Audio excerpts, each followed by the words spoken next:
हाय, मेरा नाम डॉक्टर प्रतीक तिवारी है, ophthalmologist, hospital founder, eye surgeon. आज यंग डॉक्टर्स के लिए एक स्पेशल टॉपिक लेके आ रहा हूँ। आई क्लिनिक या फिर कोई भी हॉस्पिटल स्टार्ट करते समय 5 ऐसी कौन सी गलतियां हैं जो आपको नहीं करनी चाहिए। ये सारी गलतियां मैं अपने पर्सनल एक्सपीरियंस से आपको शेयर कर रहा हूँ। हमें इसमें क्या क्या चीज़ों का ध्यान रखना चाहिए, आज बारी बारी से इस टॉपिक पे चर्चा करूँगा।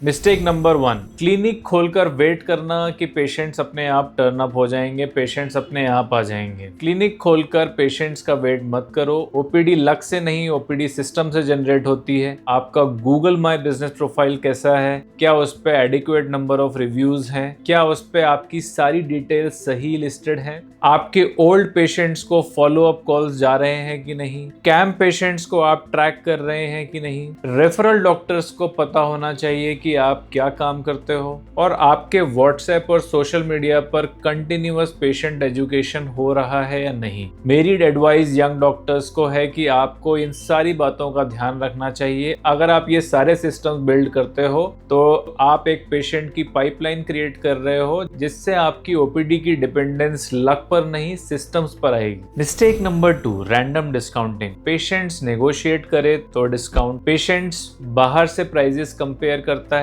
तो डिस्काउंट, रिलेटिव्स आ गए हैं तो डिस्काउंट, स्टाफ बोले पेशेंट पुअर है, डिस्काउंट, रिजल्ट किसी को रियल प्राइस पता ही नहीं। देखिए, डिस्काउंट गलत नहीं है, लेकिन डिस्काउंट अगर एक सिस्टम के द्वारा दिया जाता है, उसका एक पर्टिकुलर सिस्टम या एसओपी आपके पास होता है, तो ये एक ट्रस्ट और एक क्रेडिबिलिटी क्रिएट करता है। लेकिन अगर रैंडम डिस्काउंटिंग बिना पॉलिसी के दिया जाता है तो ये एक मिसट्रस्ट या फिर एक डाउट क्रिएट करता है। इसीलिए अपने हॉस्पिटल में, अपने क्लिनिक में एक सिस्टम बनाओ जिसमें कि आप एक एसओपी बनाइए कि डिस्काउंट पॉलिसी क्या रहेगी, कौन इसको अप्रूव करेगा, मैक्सिमम डिस्काउंट्स क्या रहेंगे, पुअर पेशेंट्स की हेल्प कैसे होगी, पुअर पेशेंट्स को आप कैसे आइडेंटिफाई करेंगे और उनकी कैसे हेल्प करेंगे। कंपैशन जरूरी है लेकिन रैंडम डिस्काउंट नहीं। मिस्टेक नंबर 3, मेमोरी पर रिलाय करना, सिस्टम्स क्रिएट नहीं करना। सर याद है, हो जाएगा, लेकिन सिस्टम नहीं। पेशेंट्स को कॉल करना था लेकिन भूल गए, पेशेंट्स को मेडिसिन एक्सप्लेन करना था लेकिन भूल गए, रिपोर्ट भेजना था भूल गए, फॉलो अप करना था भूल गए।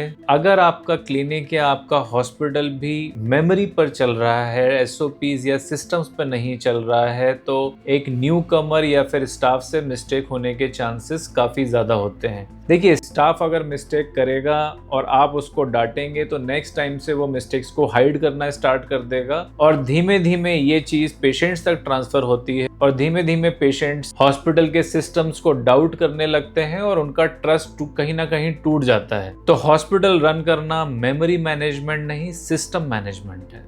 मिस्टेक नंबर 4, रेफरल रिलेशनशिप्स को इग्नोर करना। देखिए, कई बार मैंने देखा है कि डॉक्टर्स हेजिटेट करते हैं। डॉक्टर्स को लगता है कि अगर हम दूसरे डॉक्टर से मिलना शायद पेशेंट मांगना है, नहीं। दूसरे डॉक्टर से मिलना, डॉक्टर्स को ये बताना है कि आप क्या काम करते हैं, आपका स्पेशलाइजेशन क्या है, आपकी नीश स्पेशलिटी क्या है। अगर सामने वाले को पता ही नहीं होगा कि आप क्या एग्जैक्टली काम करते हैं, तो जरूरत पड़ने पर वो सही पेशेंट को आप तक कैसे रेफर करेंगे। रेफरल स्किल से नहीं, ट्रस्ट से बनता है। पेशेंट भेजने वाले डॉक्टर्स को उस पेशेंट का अपडेट दें, बताएं एग्जैक्टली उसका क्या प्रोसीजर हुआ है, उसका क्या फॉलोअप चल रहा है, एग्जैक्टली वो उसमें कितना इम्प्रूवमेंट आ रहा है, और ज़रूरत पड़ने पर पेशेंट को वापस भेजें। रेफरल मार्केटिंग नहीं, ट्रस्ट मैनेजमेंट है। मिस्टेक नंबर 5, सारे काम खुद करना। बिगनिंग में डॉक्टर सब कुछ बन जाता है, काउंसलर भी, रिसेप्शनिस्ट भी, हाउसकीपिंग मैनेजर भी, हॉस्पिटल एडमिन भी, सारे काम वो खुद ही देख रहा होता है। देखिए, शुरू में तो ये ठीक है, लेकिन लॉन्ग टर्म में ये बर्नआउट क्रिएट करता है, और कहीं ना कहीं ये सिस्टम नहीं, ये वर्कलोड बन जाता है। कई बार चीजें स्मूथ चलती हैं, लेकिन अगर आप ओवरबर्डन करते हैं, प्रॉपर वे में डेलीगेट नहीं करते हैं, आपके पास ह्यूमन रिसोर्स नहीं है चीजों को मैनेज करने के लिए, तो आपसे गलतियां होना शुरू हो जाती हैं और धीमे धीमे हॉस्पिटल रेपुटेशन डाउन होती है। इनिशियली ये अनअवॉइडेबल है,